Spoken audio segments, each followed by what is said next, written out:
Pengertian bahasa. Bahasa adalah suatu ungkapan yang mengandung maksud untuk menyampaikan sesuatu kepada orang lain. Ragam bahasa adalah variasi bahasa yang disesuaikan dengan konteks pemakaian, seperti topik pembicaraan, hubungan pembicara, dan medium pembicara. Ragam bahasa merupakan bagian dari kajian sosiologis linguistik yang mencerminkan interaksi masyarakat bahasa. Latar belakang ragam bahasa. Timbulnya ragam bahasa tersebut disebabkan oleh latar belakang sosial, budaya, pendidikan, dan bahasa para pemakai itu. Yang dimaksud dengan ragam atau variasi bahasa adalah bentuk atau wujud bahasa yang ditandai oleh ciri-ciri linguistik tertentu seperti fonologi, morfologi, dan sintaksi. Jenis-jenis ragam bahasa. 1. Ragam bahasa daerah. 2. Ragam bahasa dari segi pendidikan. 3. Ragam bahasa pokok persoalan.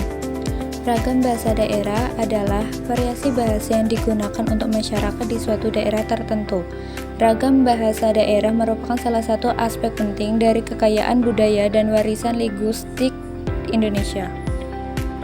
Beberapa contoh ragam bahasa daerah di Indonesia ada bahasa Jawa, bahasa Sunda, bahasa Madura, bahasa Bugis, bahasa Minangkabau, bahasa Betawi, bahasa Musi, dan bahasa Banjar. Ragam bahasa dari segi pendidikan. Ragam bahasa menurut pendidikan dapat dibedakan menjadi ragam baku dan tidak baku. Ragam baku merupakan ragam bahasa yang menggunakan kaidah bahasa yang lebih lengkap dibandingkan ragam bahasa tidak baku. Contoh dari ragam baku: karya ilmiah, laporan, seminar, pidato resmi, wawancara, dan lain-lain. Ragam tidak baku, contohnya artikel, media, televisi, dan lain-lain. Ragam bahasa pokok persoalan. Ragam bahasa ditinjau dari pokok persoalan adalah variasi bahasa yang digunakan berdasarkan topik pembicara. Contohnya seperti undang-undang, majalah, koran, buku ilmiah, dan sastra. Ada pula kelebihan dan kekurangan ragam tulis dan ragam lisan. Ada beberapa kelebihan dari ragam tulis, yaitu bukti autentik, dasar hukum kuat, informasi matang, menilai kedekatan budaya dengan kehidupan masyarakat, informasi yang disajikan bisa dipilih untuk dikemas sebagai media atau materi yang menarik dan menyenangkan.